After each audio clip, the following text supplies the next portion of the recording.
Olá, graça e paz em nome de Jesus. Estamos no 217º dia do projeto Conheça a Sua Bíblia. Sigamos com perseverança até o final.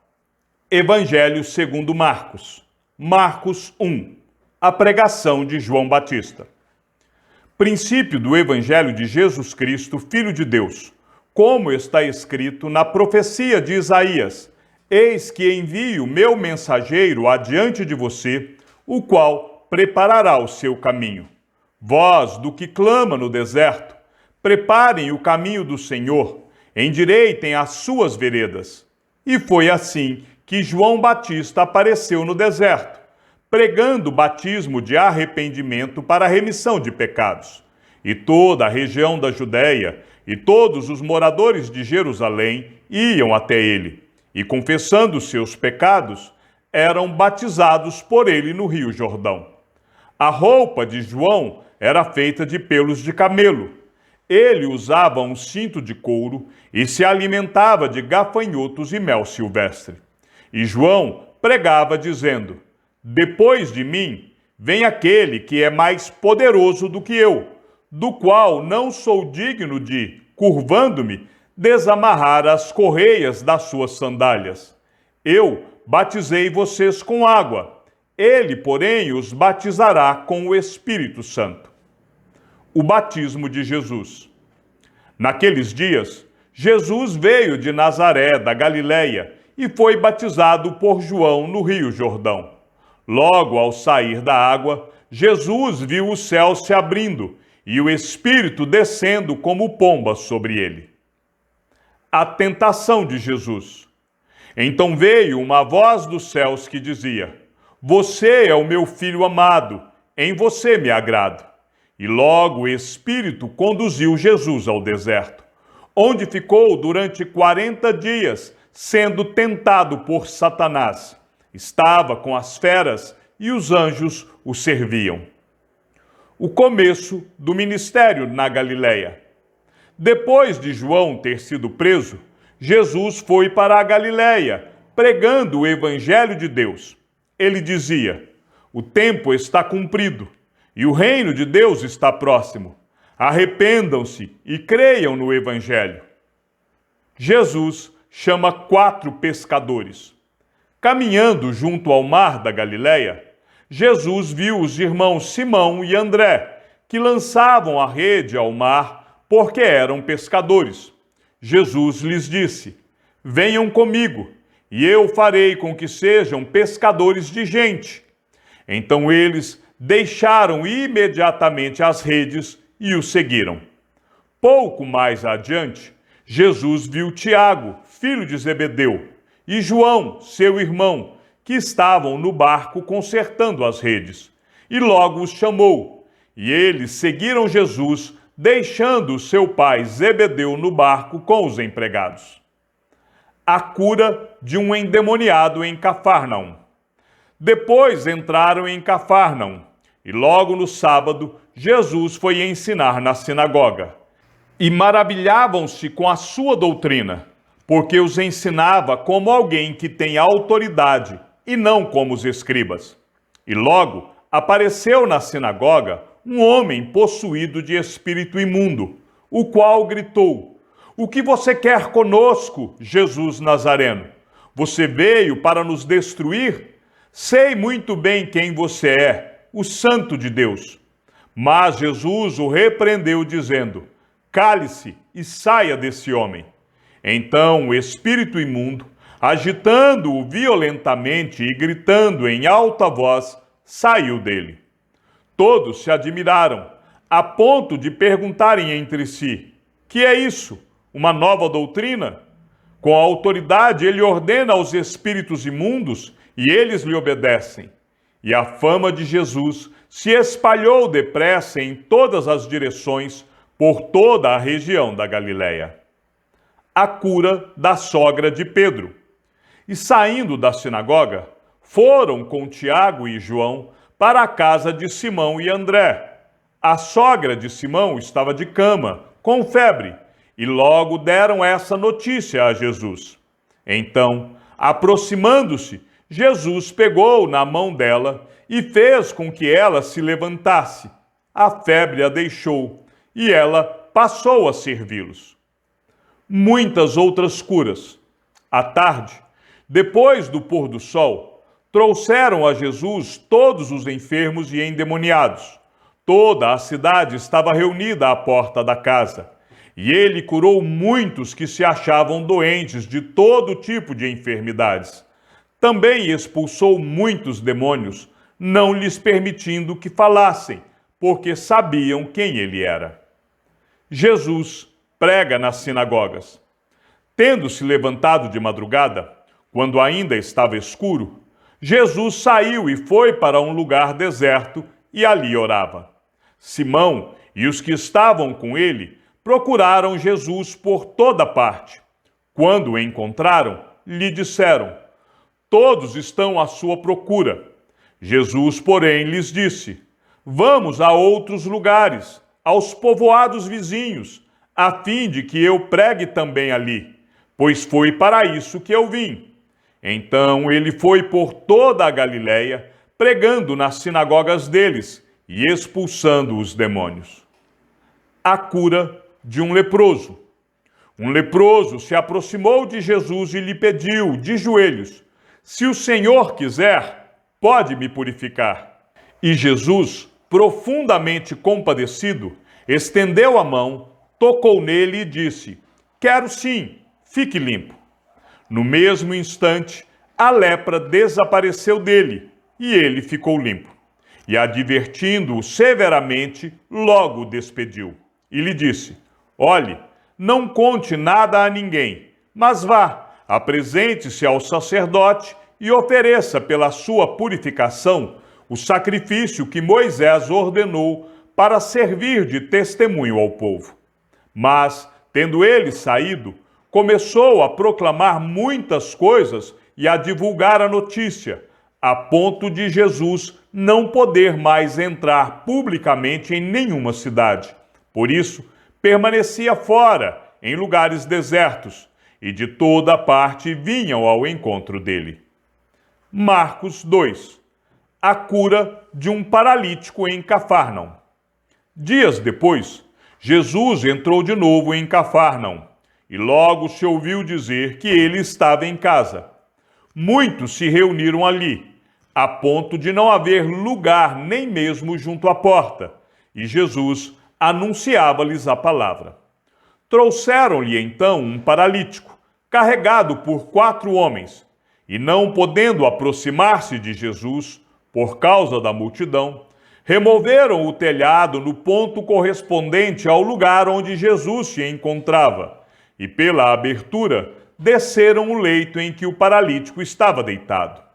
Vendo-lhes a fé, Jesus disse ao paralítico: filho, os seus pecados estão perdoados.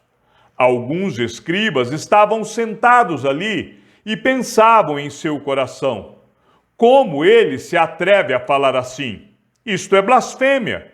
Quem pode perdoar pecados a não ser um, que é Deus? E Jesus, percebendo imediatamente em seu espírito que eles assim pensavam, disse-lhes: por que vocês estão pensando essas coisas em seu coração? O que é mais fácil, dizer ao paralítico: os seus pecados estão perdoados, ou dizer: levante-se, tome o seu leito e ande? Mas isto é para que vocês saibam que o Filho do Homem tem autoridade sobre a terra para perdoar pecados. E disse ao paralítico: eu digo a você, levante-se, pegue o seu leito e vá para casa. Ele se levantou e, no mesmo instante, pegando o leito, retirou-se à vista de todos, a ponto de todos se admirarem e darem glória a Deus, dizendo: jamais vimos coisa assim. O chamado de Levi. De novo, Jesus foi para junto do mar, e toda a multidão vinha ao encontro dele, e ele os ensinava. Quando ia passando, viu Levi, filho de Alfeu, sentado na coletoria e lhe disse: siga-me. Ele se levantou e o seguiu. Achando-se Jesus à mesa, na casa de Levi, Estavam junto com ele e com os seus discípulos muitos publicanos e pecadores, porque estes eram muitos e também o seguiam. Os escribas dos fariseus, vendo Jesus comer em companhia dos pecadores e publicanos, perguntavam aos discípulos dele: por que ele come e bebe com os publicanos e pecadores? Tendo ouvido isto, Jesus lhes respondeu: os sãos não precisam de médico, e sim os doentes. Eu não vim chamar justos, e sim pecadores. A questão do jejum. Ora, os discípulos de João e os fariseus estavam jejuando. Algumas pessoas foram perguntar a Jesus: por que os discípulos de João e os discípulos dos fariseus jejuam, mas os seus discípulos não jejuam? Jesus respondeu: como podem os convidados para o casamento jejuar enquanto o noivo está com eles? Durante o tempo em que o noivo estiver presente, não podem jejuar. No entanto, virão dias em que o noivo lhes será tirado, e então, naquele dia, eles vão jejuar. Ninguém costura um remendo de pano novo em roupa velha, porque o remendo novo tira um pedaço da roupa velha, e o buraco fica ainda maior. E ninguém põe vinho novo em odres velhos, porque se fizer isso, o vinho romperá os odres, e se perdem tanto o vinho como os odres. Mas põe-se vinho novo em odres novos. Jesus é Senhor do sábado.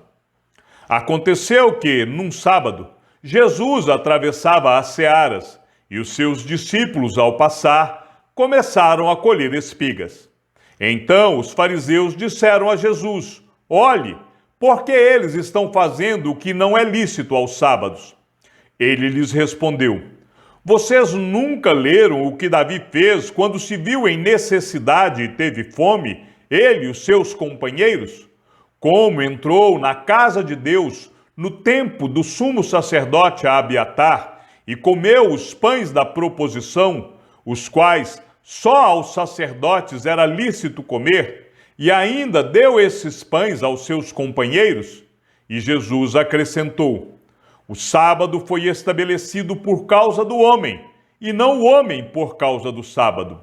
Assim, o Filho do Homem é Senhor também do sábado. Marcos 3. O homem da mão ressequida. De novo, Jesus entrou na sinagoga e estava ali um homem que tinha uma das mãos ressequida. Estavam observando Jesus para ver se curaria aquele homem no sábado, a fim de o acusarem. Jesus disse ao homem da mão ressequida: venha aqui para o meio. Então lhes perguntou: é lícito nos sábados fazer o bem ou fazer o mal? Salvar uma vida ou deixar morrer? Mas eles ficaram em silêncio. Então Jesus, olhando em volta, indignado e entristecido com a dureza de coração daquelas pessoas, disse ao homem: estenda a mão. O homem estendeu a mão e ela lhe foi restaurada. Os fariseus saíram dali com os herodianos. Logo começaram a conspirar contra Jesus, procurando ver como o matariam. Jesus cura muitos à beira-mar. Jesus se retirou com os seus discípulos para o mar. Uma grande multidão o seguia. Eram pessoas que tinham vindo da Galiléia, da Judéia, de Jerusalém, da Idumeia, do outro lado do Jordão e dos arredores de Tiro e de Sidom, porque ouviam falar das coisas que Jesus fazia. Então, recomendou aos seus discípulos que sempre lhe tivessem pronto um barquinho, por causa da multidão, a fim de não o apertarem, pois curava muitas pessoas, de modo que todos os que tinham alguma enfermidade se esforçavam para chegar perto, a fim de poderem tocar nele. Também os espíritos imundos, quando o viam, prostravam-se diante dele e gritavam: você é o Filho de Deus. Mas Jesus lhes advertia severamente que não o expusessem à publicidade. Os 12 apóstolos. Depois, Jesus subiu ao monte e chamou os que ele quis, e vieram para junto dele. Então designou 12, aos quais chamou de apóstolos, para estarem com ele e para os enviar a pregar, e a exercer a autoridade de expulsar demônios. Eis os 12 que designou: Simão, a quem acrescentou o nome de Pedro, Tiago, filho de Zebedeu, e João, irmão de Tiago, aos quais deu o nome de Boanerges, que quer dizer filhos do trovão, André, Filipe, Bartolomeu, Mateus e Tomé, Tiago, filho de Alfeu, Tadeu, Simão o Zelote e Judas Iscariotes, que foi quem o traiu. Jesus e Belzebu. Então Jesus foi para casa, e outra vez se ajuntou uma multidão, de tal modo que nem podiam comer. E quando os parentes de Jesus ouviram isto, saíram para prendê-lo, porque diziam: está fora de si. Os escribas que tinham vindo de Jerusalém diziam: ele está possuído de Belzebu. Ele expulsa os demônios pelo poder do maioral dos demônios. Então, convocando-os, Jesus lhes disse, por meio de parábolas: como pode Satanás expulsar Satanás? Se um reino estiver dividido contra si mesmo, tal reino não pode subsistir. Se uma casa estiver dividida contra si mesma, tal casa não poderá subsistir. Se Satanás se levantou contra si mesmo e está dividido, não pode subsistir. É o seu fim. Ninguém pode entrar na casa do valente para roubar-lhe os bens sem primeiro amarrá-lo, e só então saqueará a casa dele.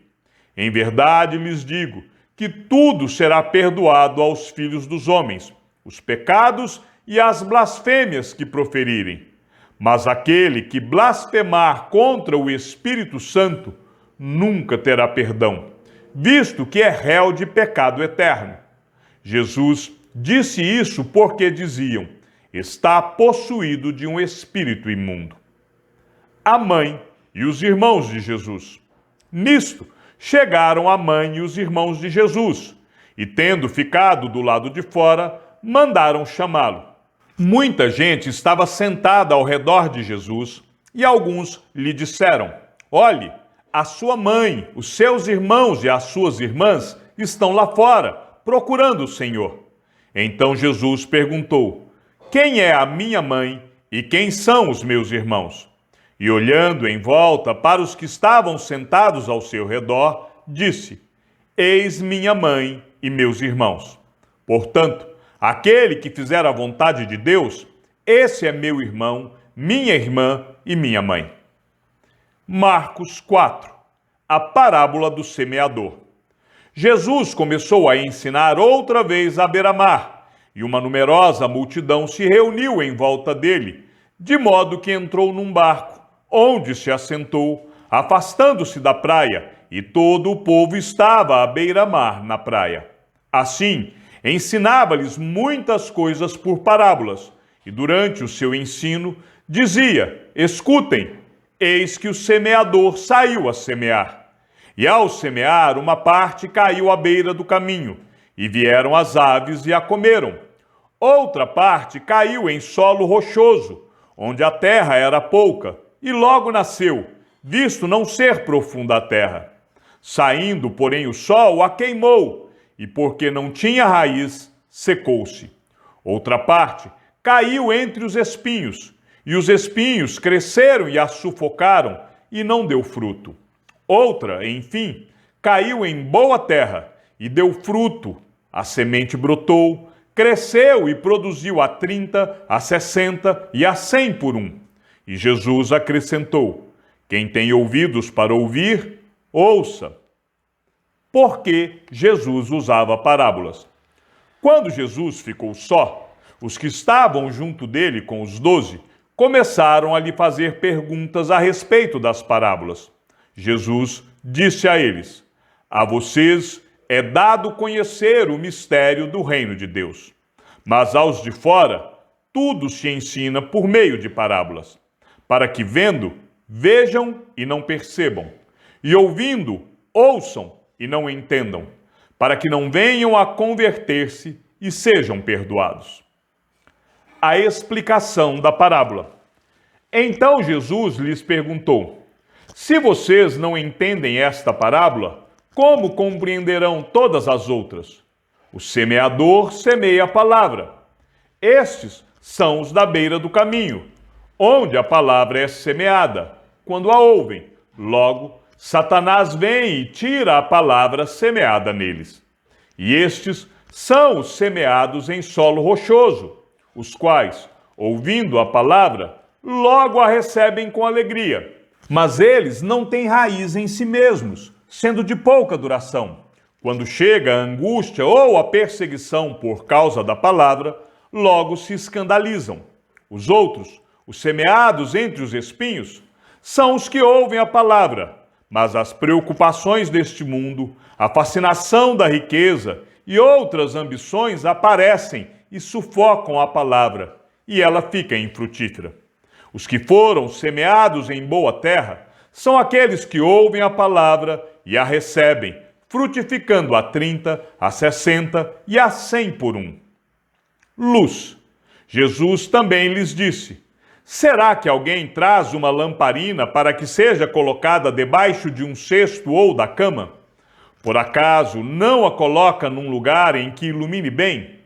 Porque não há nada oculto, senão para ser manifesto, e nada escondido, senão para ser revelado. Se alguém tem ouvidos para ouvir, ouça. Então lhes disse: prestem bem atenção no que vocês ouvem. Com a medida com que tiverem medido, vocês serão medidos, e mais ainda lhes será acrescentado. Pois ao que tem, mais será dado, e ao que não tem, até o que tem, lhe será tirado. A parábola da semente. Jesus disse ainda: o reino de Deus é como um homem que lança a semente na terra. Ele dorme e acorda de noite e de dia, e a semente germina e cresce, sem que ele saiba como. A terra por si mesma frutifica. Primeiro aparece a planta, depois a espiga, e por fim o grão, cheio na espiga. E quando o fruto já está maduro, logo manda cortar com a foice, porque chegou a colheita. A parábola do grão de mostarda. Disse mais: com que poderemos comparar o reino de Deus? Ou com que parábola o apresentaremos? Ele é como um grão de mostarda, que quando semeado é a menor de todas as sementes sobre a terra. Mas, uma vez semeada, cresce e se torna maior do que todas as hortaliças. Cria ramos tão grandes que as aves do céu podem se aninhar à sua sombra. O uso das parábolas. E com muitas parábolas semelhantes, Jesus lhes expunha a palavra conforme podiam compreendê-la. E sem parábolas não lhes falava. Tudo, porém, explicava em particular aos seus próprios discípulos. Jesus acalma uma tempestade. Naquele dia, sendo já tarde, Jesus disse aos discípulos: vamos passar para outra margem. E eles, despedindo a multidão, o levaram assim como estava, no barco, e outros barcos o seguiam. Ora, levantou-se grande temporal de vento, e as ondas se arremessavam contra o barco, de modo que o mesmo já estava se enchendo de água. E Jesus estava na popa, dormindo sobre o travesseiro. Os discípulos o acordaram e lhe disseram: Mestre, o Senhor não se importa que pereçamos? E ele, despertando, repreendeu o vento e disse ao mar: acalme-se, fique quieto. O vento se aquietou e tudo ficou bem calmo. Então Jesus lhes perguntou: por que vocês são tão medrosos? Como é que ainda não têm fé? E eles, possuídos de grande temor, diziam uns aos outros: quem é este que até o vento e o mar lhe obedecem? Chegamos ao fim da leitura de nosso 217º dia. Sigamos juntos até o final. Que o Senhor seja com o teu espírito e que a graça seja com todos os que amam sinceramente a nosso Senhor Jesus Cristo. E ao Deus único e sábio seja dada toda a glória, e que a sua vida seja sempre para mais em Cristo Jesus.